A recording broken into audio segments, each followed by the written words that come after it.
Sister Hope Adams walked calmly toward the armed man. "You won't hurt this young woman," she said with a firm voice.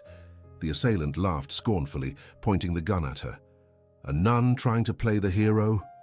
A shot echoed through the street. What happened next made the criminal drop his gun and run away in desperation. Sister Hope Adams, 42, knew every stone of that street in the Eastwood Heights neighborhood. For 15 years, she had walked there daily, bringing hot soup to the homeless, medicine to abandoned seniors, and words of comfort to those who had lost hope. That Tuesday morning, as she always did after 7 a.m. Mass, she was carrying a bag of fresh bagels donated by Mr. Henderson's bakery when she heard desperate screams coming from the corner of Benedict Street. A thin man, approximately 30 years old, held a rusty gun, pointing it directly at a young college student who trembled, pressed against the wall of a pharmacy. The girl couldn't have been more than 22, with blonde hair tied in a simple ponytail, wearing expensive clothes that contrasted sharply with the harsh reality of that forgotten neighborhood. She cried desperately, extending a brown leather purse to the assailant, who was shouting obscenities and demanding she also take off her earrings and watch. Sister Hope felt her heart race, but she didn't hesitate for a second. She dropped the bag of bagels on the sidewalk and walked with steady steps toward the scene. The sound of her sandals hitting the asphalt echoed through the silent morning, while a few curious onlookers hid behind doors and windows, all too afraid to interfere. She knew that feeling of abandonment, of being alone when help was most needed, and she wouldn't let anyone else go through it while she could do something. "You won't hurt this young woman," she said with a firm voice that cut through the air like a sharp blade. The assailant turned his face toward her, eyes red from a night of drug use, and laughed with a scorn that chilled the blood of everyone watching the scene. "A nun trying to play the hero. This isn't a movie, old woman." He kept the gun pointed at the college student, but now swayed his arm between the two women, clearly perturbed by the unexpected presence of the religious woman. The young woman took advantage of the distraction and whispered a plea for help so quietly that only Sister Hope could hear it. "Please, help me. I have a family who loves me."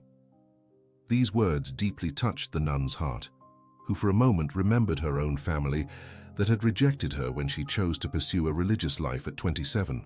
She took another step forward, positioning herself strategically between the criminal and the victim, her brown eyes fixed on the armed man's desperate face.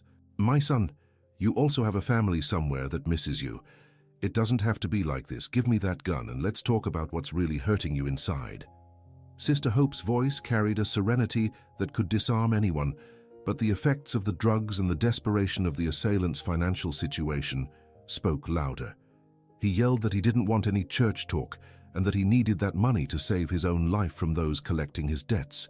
The shot echoed down Benedict Street like thunder on a sunny day.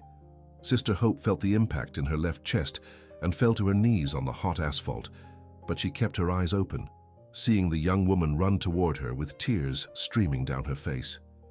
The criminal stared at the scene in complete shock, the gun trembling in his dirty hands. He had shot a nun, a woman of God who only wanted to protect someone.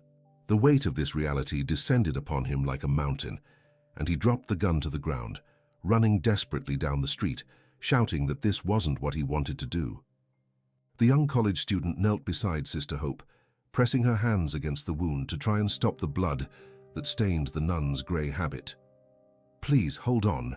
Someone call an ambulance," she cried desperately as she pulled her expensive latest model smartphone from her pocket with trembling fingers. A stark contrast to the simple reality of that neighborhood where people barely had money for basic survival. "My name is Isabella Rhodes," she whispered to Sister Hope, who struggled to maintain consciousness. "My father is Anthony Rhodes. He owns private hospitals. You'll be fine. I promise you'll be fine." The nun smiled faintly at the surname she knew from the newspapers. Rhodes was synonymous with wealth and power in the Oakwood City metropolitan area, owners of a hospital network that served the economic elite, far removed from the reality of the struggling community clinics that served her neighborhood.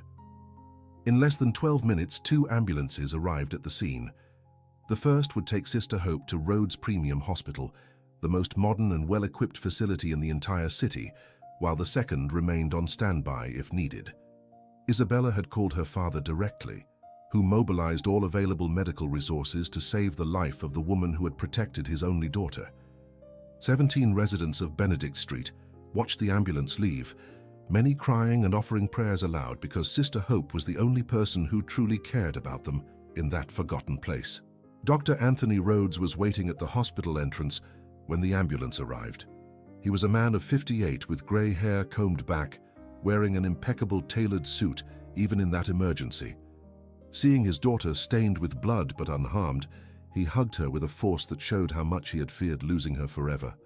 "She's a hero, Daddy. If it weren't for her, I'd be dead now," Isabella said between sobs. Watching the medical team take Sister Hope to the hospital's most advanced surgical center. The surgery lasted 4 hours and 23 minutes. Dr. Rhodes monitored every moment alongside the cardiovascular surgeon, Dr. Henry Miller, considered one of the best professionals in the country.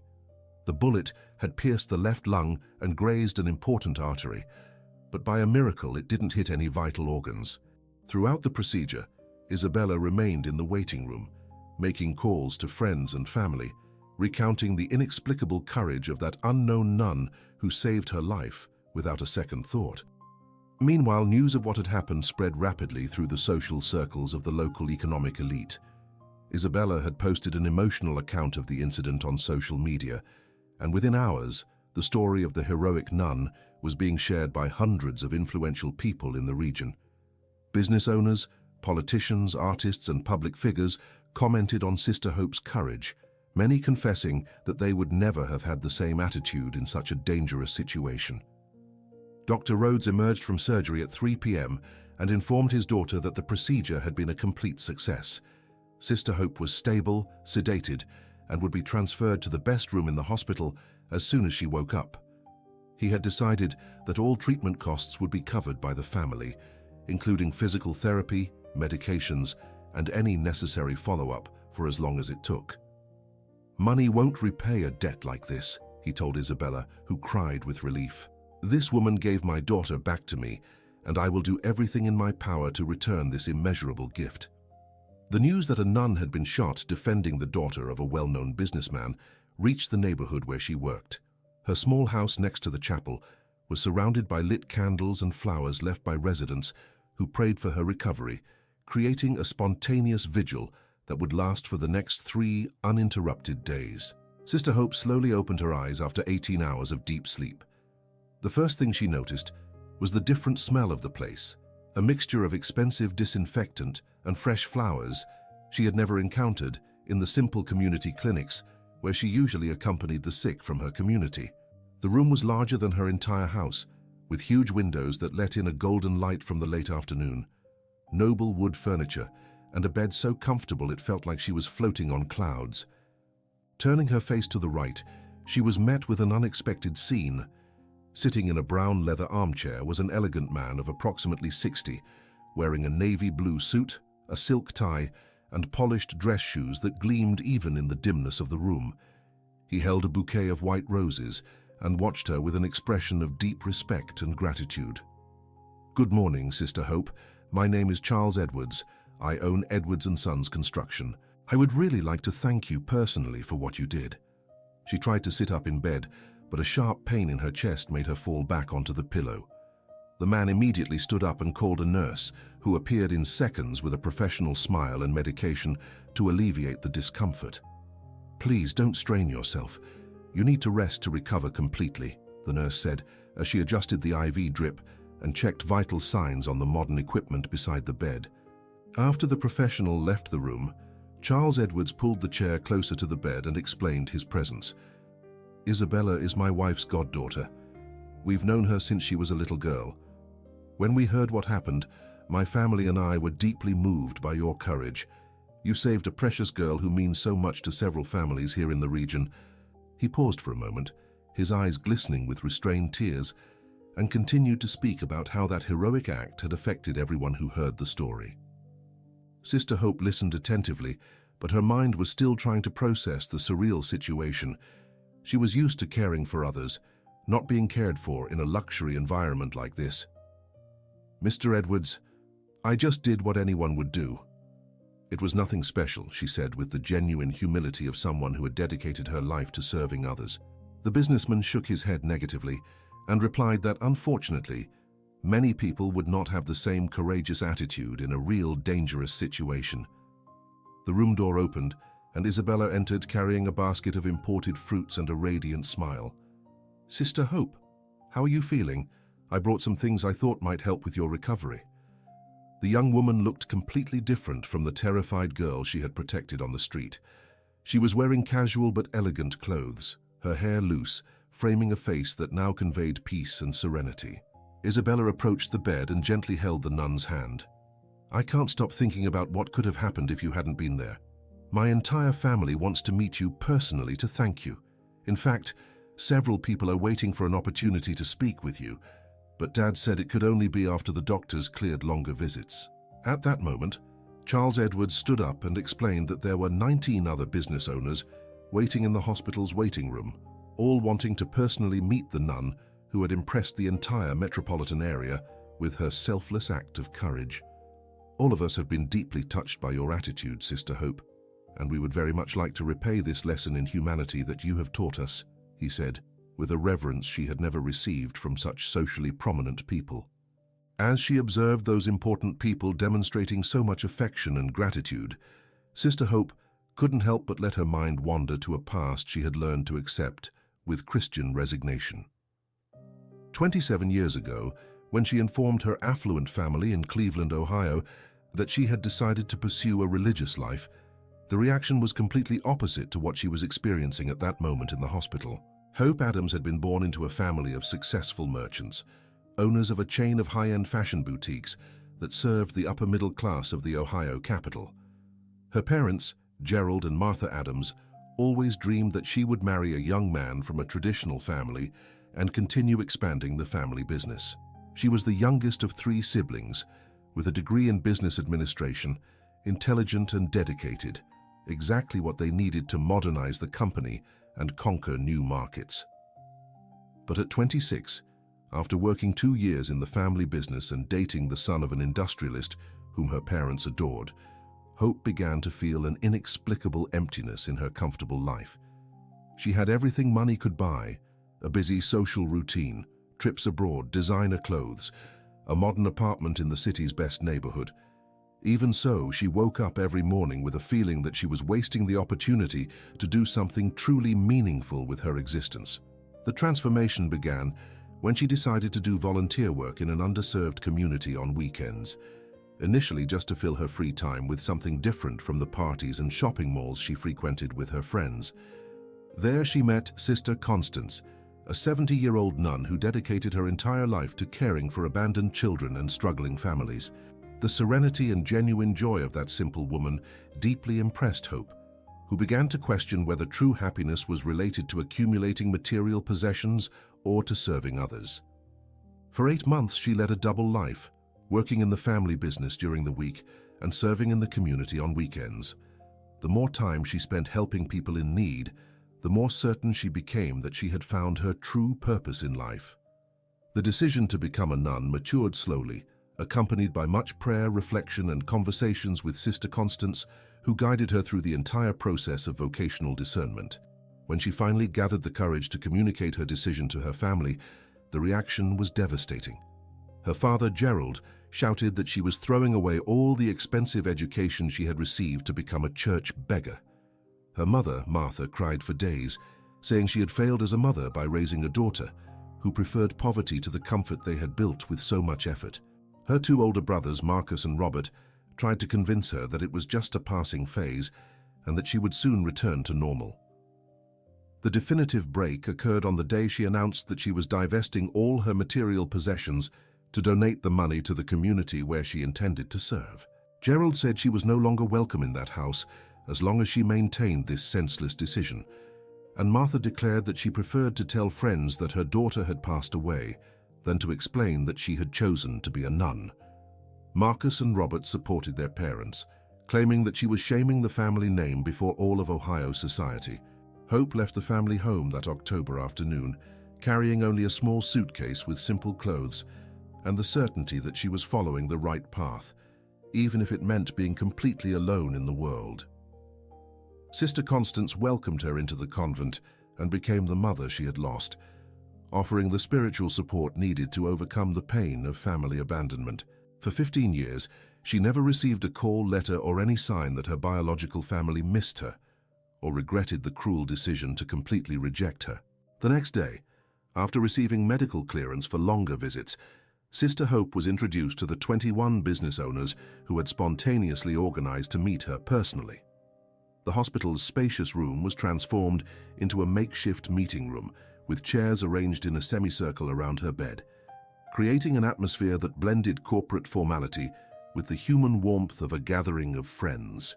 Dr. Anthony Rhodes made individual introductions, each business owner respectfully standing to shake the nun's hand and briefly talk about their company. There were representatives from diverse sectors: construction, food industry, technology, medicine, education, agribusiness, import, tourism, and financial services. Together, they employed over 40,000 people and moved billions of dollars annually in the regional economy. But at that moment, they were simply human beings touched by a lesson in humanity they would never forget. Edward Miller, owner of a food factory, was the first to speak after the introductions. "Sister Hope, I am 54 years old and built my company from scratch, working 16 hours a day for 20 years. I always believed that financial success was the only real measure of a life well lived. But when I heard your story, I wondered how many times I had the opportunity to help someone in danger and chose to look the other way out of convenience or fear." Mark Silver, a tech entrepreneur, complimented the reflection by saying that everyone there was considered successful by society, but they felt small in the face of the simple and natural courage she had demonstrated. "We have private security, armored cars, homes with protection systems. We live surrounded by fears. You walked unarmed toward a man with a gun pointed at you to defend a stranger. That's something none of us could do without thinking long and hard first." Robert Hayes, who managed a network of private schools, stood up and spoke about how the story was being discussed throughout the city. "My teachers are using your example in civics classes. My wife can't stop talking about your courage. My teenage children for the first time asked serious questions about the meaning of being a good person. You touched our entire families in a way we didn't know was possible." Sister Hope listened attentively, but also with growing discomfort. She had never received so much attention and praise in her entire religious life, and this genuinely embarrassed her because she always believed that serving others was simply her obligation as a Christian, not something exceptional that deserved public recognition. "Gentlemen, I am very grateful for all this kindness, but I must say that you are overestimating what happened. Anyone with a minimum of decency would do the same thing in that situation." Charles Rogers, an agribusiness entrepreneur, shook his head negatively and replied that, unfortunately, she was wrong in that assessment. "Sister, we researched similar crimes that happened in the region over the past 5 years. 14 cases of armed robberies in public places with witnesses present were documented. In none of them did a civilian interfere to protect the victim. You did something that statistically no one does, even when they know it's the right thing to do." Frank Costa, owner of a construction company, approached the bed and said that everyone there had come to an important conclusion after talking among themselves for the past 2 days. "We want to repay what you did, but not just with money or expensive gifts. We want to learn from you how to live a more meaningful life, how to be better people for our families and communities." Dr. Rhodes concluded the group's presentation by explaining that everyone had decided to create a joint project to transform the community where Sister Hope worked. "We mapped the basic needs of the region: a proper community health clinic, a school with modern facilities, a community center, a job training program, microloans for small business owners. We have resources, technical knowledge, and the will to make a difference. We just need your guidance on how to truly help, not just donate money and forget."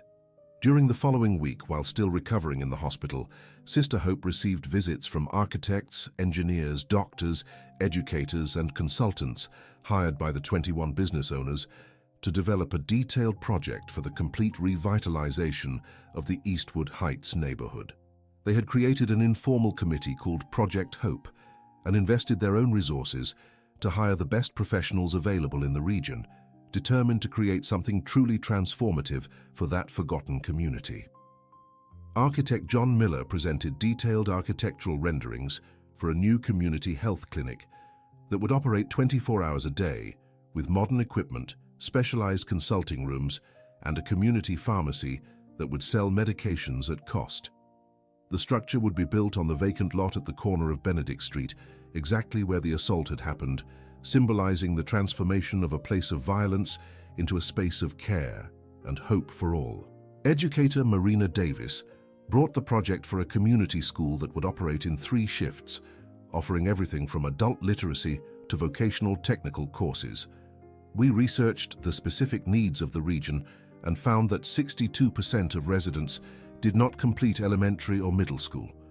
The school will have computer labs, a library, an indoor sports court, and a cafeteria providing free meals for all ages, she explained, while showing 3D images of the project. Dr. Richard Peterson, a cardiologist and personal friend of Dr. Rhodes, detailed the operation of the medical clinic that would be installed as an extension of the private hospital. We will have specialists providing free consultations twice a week, diagnostic imaging exams, a clinical analysis laboratory, and a chronic disease prevention program. The goal is to bring quality medicine to those who have never had access to this type of treatment. Sister Hope observed those impressive projects with contradictory feelings. On one hand, she was moved imagining how those improvements would transform the lives of the families she had accompanied for 15 years. On the other hand, she felt a deep uneasiness about accepting so much help from people she barely knew, even knowing that their intentions were genuinely good and selfless. Charles Edwards noticed her hesitation and approached the bed to talk more intimately. "Sister Hope, are you concerned about anything specific? All of us want you to feel completely comfortable with this project, because without your participation and guidance, none of this will make sense." She took a deep breath and decided to share her concerns with complete honesty. "Mr. Edwards, I am very grateful for all this effort, but I am afraid that this help will create a dependency that is not healthy for the community. People need to maintain their dignity and autonomy. They cannot get used to receiving everything ready-made without contributing with their own effort and work. Furthermore, I feel responsible for ensuring that these resources are truly used in the best possible way, and that is a very great pressure for someone who has always lived simply." Edward Miller, who had observed the conversation in silence, joined the group and explained that everyone had thought precisely about this issue during the initial planning. "That's why, sister, all projects were designed to be self-sustaining in the long term. The community health clinic will receive public funds after construction, the school will be municipalized and maintained by the city, the medical clinic will be funded by the very hospitals we represent. Our contribution is just to get everything off the ground and ensure it works perfectly from the start." Robert Hayes added that they had also thought about job training programs that would allow community residents to work in the maintenance and administration of the new public facilities. "We want to create quality local jobs, not just build beautiful buildings. The idea is that the community itself becomes responsible for maintaining and continuously improving what is built, ensuring that everything is truly sustainable and lasting." Sister Hope felt a wave of relief as she realized that those business owners had thought of every detail with a seriousness and responsibility she hadn't expected. Perhaps God was using that difficult situation to bring something truly good to the people she loved so much. Even with all the care and detailed planning of the business owners, Sister Hope spent 2 nights unable to sleep, struggling against an internal resistance she couldn't fully explain.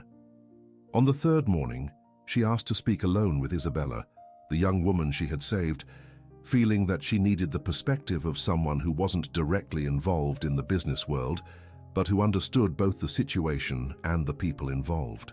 Isabella arrived at the hospital bringing wildflowers she had picked from her family's farm, a simple gesture that deeply touched the nun's heart. They talked about everyday matters for a few minutes, creating a natural intimacy between 2 women who had shared an extreme moment in their lives.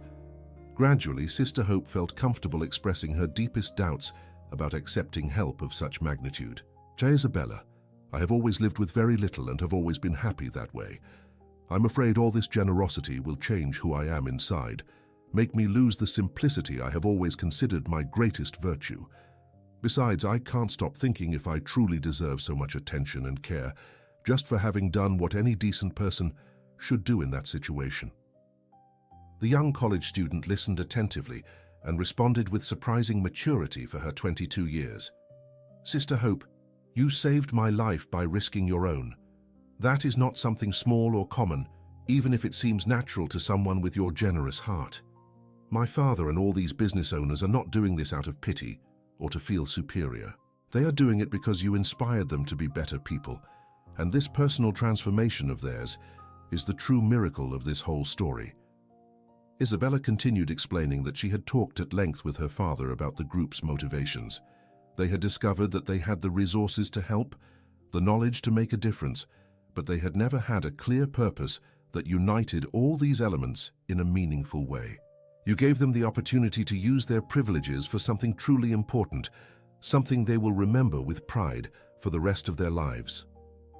That afternoon, Sister Hope asked for 3 representatives from the Eastwood Heights community to participate in the discussions about the project. Mrs. Connie Green, 68 years old, a 30-year resident of the neighborhood and a respected community leader. Mr. Joe Martinez, a 45-year-old unemployed bricklayer who knew every family in the region. And Ms. Mary White, who gave free after-school tutoring at the local church and understood the educational needs of children and teenagers. The arrival of these 3 representatives completely changed the dynamic of the meetings. They brought practical information that the hired technical consultants had not considered, such as more appropriate operating hours to serve parents who worked irregular shifts, strategic locations for facilities considering public transportation routes, and specific needs that only those living there truly knew. Mrs. Connie Green suggested that the community health clinic have a space for support groups for women victims of domestic violence, a serious problem in the region that was rarely discussed openly.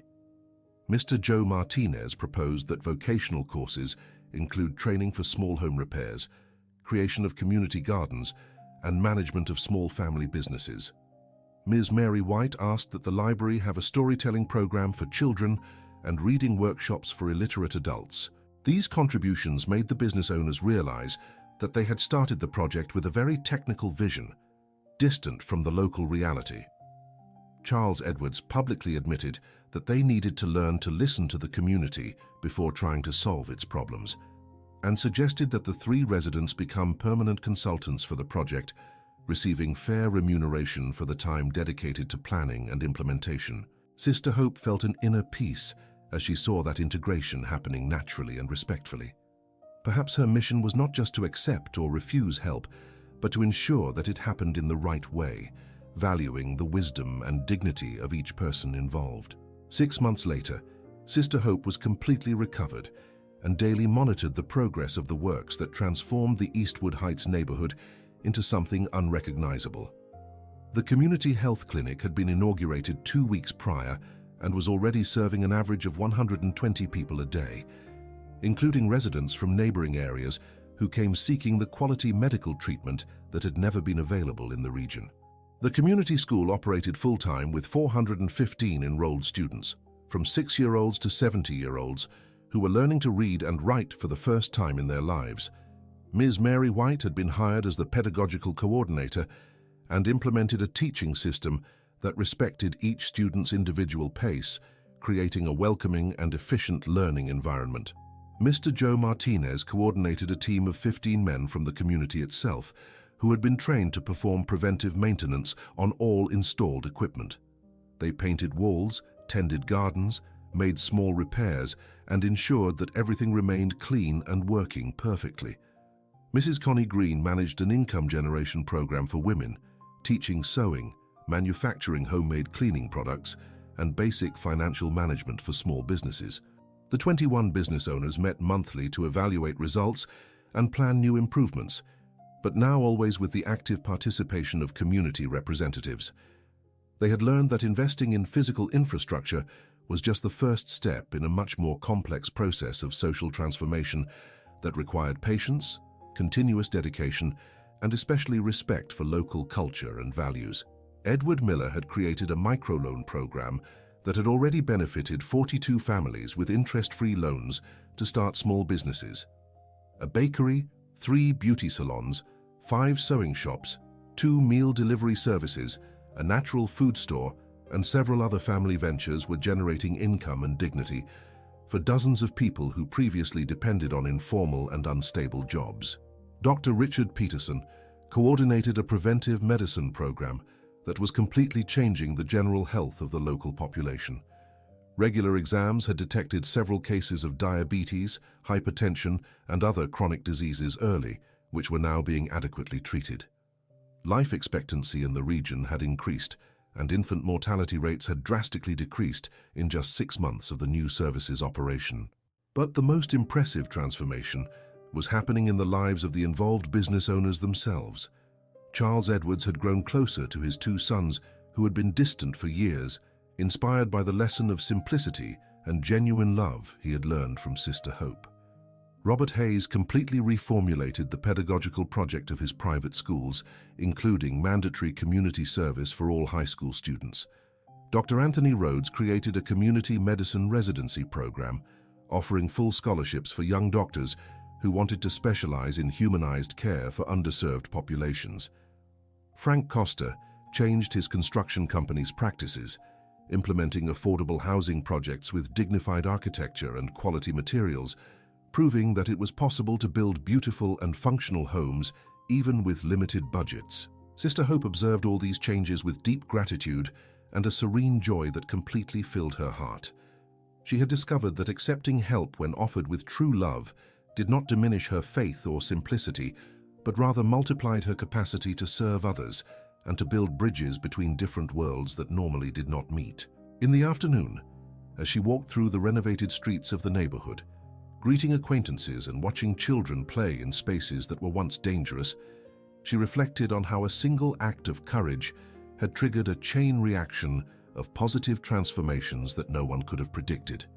Families were more hopeful, young people had future prospects, seniors received adequate care, and the entire community had discovered that it was possible to dream of a better life and work collectively to achieve those dreams. On the first anniversary of the Community Health Clinic's inauguration, the community organized a celebration for all the achievements of the past year. Sister Hope was helping Mrs. Connie Green serve the commemorative cake when Isabella approached with a mysterious expression on her face, carrying a cream-colored envelope, sealed with a golden wax seal that seemed very elegant for that simple, relaxed setting. "Sister Hope, some very special mail arrived for you today. It was delivered by a private driver who said it was extremely important and should only be opened by you personally." Isabella handed the envelope carefully, observing the nun's reaction as she examined the expensive paper and elegant calligraphy of the address with a confused expression. Upon opening the envelope, Sister Hope found a handwritten letter on stationery from Adams & Sons, the name she hadn't seen in 15 years, which brought back an avalanche of painful memories she thought she had completely overcome. Her hands trembled slightly as she unfolded the 2 pages written in the neat handwriting she immediately recognized as her mother's, Martha Adams. The letter explained that her father, Gerald Adams, had suffered a severe heart attack 6 months earlier, and during his recovery in the hospital had spent a lot of time reflecting on life's true priorities. "He asked me to write this letter because he greatly wants to ask for your forgiveness personally, but he is not sure we deserve a second chance after having been so cruel to you at such an important moment." Martha continued, recounting that they had followed the story of the assault and her recovery from afar through local newspapers because Marcus had found an article about the heroic nun who saved the life of a well-known businessman's daughter. "When we saw your photo in the hospital, our hearts stopped. Our courageous daughter was there, doing exactly what she always knew how to do best, caring for those in need, even risking her own life." The letter revealed that Robert had done detailed research on the work she developed in the Eastwood Heights community and was impressed by the number of people she had helped over 15 years of dedication. "He showed all of us the testimonies of entire families who consider you a guardian angel, children who learned to read in the classes you organized, seniors who received medical care because you took them to the community health clinic." Her brothers had also changed their perspectives on success and personal fulfillment. Marcus was going through a difficult divorce, and had realized that all the accumulated money had not brought the happiness he expected, while Robert had decided to use part of the company's profits to create a social responsibility program inspired by the example of the sister he had lost due to pride and prejudice. The letter ended with an invitation for a meeting at her parents' home next Sunday, should she feel ready to see them after so long. "We do not want to pressure you in any way. We know that we caused a deep wound and that it may not be possible to heal completely. But if there is a small possibility of regaining the love of the most special daughter we could have, we will be waiting with open and humble hearts." Sister Hope finished reading with tears silently rolling down her face, feeling a complex mixture of pain from old memories and joy at the possibility of reconciliation she had never allowed herself to hope for. Isabella remained by her side the entire time, offering silent but comforting support. After a few minutes of reflection, she folded the letter carefully and put it in her habit's pocket. Isabella gently asked if everything was all right and if she needed anything. Sister Hope smiled through her tears and replied that perhaps it was time to find out if the forgiveness she had preached for so many years also worked for her own personal story. The following Sunday, Sister Hope woke up earlier than usual and spent 2 hours in silent prayer in the community's small chapel, asking for wisdom and serenity to deal with the family reunion that could completely change her perspective on forgiveness, family, and reconciliation. Isabella had offered to accompany her to Cleveland, but she preferred to make this journey alone, understanding that some moments in life require solitary courage. Her parents' house was exactly as she remembered it from 15 years ago, an elegant 2-story home in the Shaker Heights neighborhood with a well-maintained garden and an ornate iron gate. She rang the doorbell at 3 p.m., as agreed in the letter, and waited a few seconds until the door opened, revealing her mother, Martha Adams, now with completely white hair and wrinkles that showed the years that had passed since they last saw each other. Martha couldn't speak for the first few moments, only looked at her daughter with an expression of astonishment mixed with deep gratitude, as if she were witnessing a miracle unfold before her eyes. "Hope, my dear daughter, you really came." She hugged her with desperate strength, as if wanting to recover all the lost hugs during the years of painful estrangement. In the living room, her father, Gerald, was sitting in a recliner, visibly more fragile after his heart problem, but with eyes shining with emotion at seeing his youngest daughter enter the house where she had grown up. Marcus and Robert were also present with their respective wives, and everyone stood respectfully when she entered, creating a solemn atmosphere that demonstrated how important that moment was for the entire family. Gerald was the first to speak, his voice thick with emotion. "Daughter, I ask for your forgiveness from the bottom of my heart. We were arrogant, prejudiced, and cruel when you most needed our support and understanding. You were following a sacred vocation, and we only saw our own frustration at losing the dreams we had created for your life." Sister Hope approached the recliner and gently held her father's hands, noticing how they were thinner and more fragile than she remembered. "Daddy, I forgave you a long time ago. The pain was part of my spiritual growth. It taught me to trust completely in God when the most important people in my life couldn't accept me for who I truly am." Marcus approached and recounted how he had spent the last few months researching her work in the Eastwood Heights community, talking to people she had helped, and finally understanding the magnitude of the good she had chosen to do in the world. "Hope, you became exactly the extraordinary person you always were inside, even when we were too young or too blind to recognize it." Robert added that everyone had learned an important lesson about true success and personal fulfillment through her example. "We see now that you are infinitely richer than any of us because your wealth lies in the love you spread wherever you go, in the lives you transform, in the hope you offer to those who have lost faith in human kindness." The meeting lasted almost 4 hours, during which they talked about the lost years, the changes each had experienced, sincere regrets, and dreams for the future of the reunited family. Martha prepared Hope's favorite teenage dinner, and everyone ate together in an atmosphere of peace and gratitude that none of them had experienced in many years.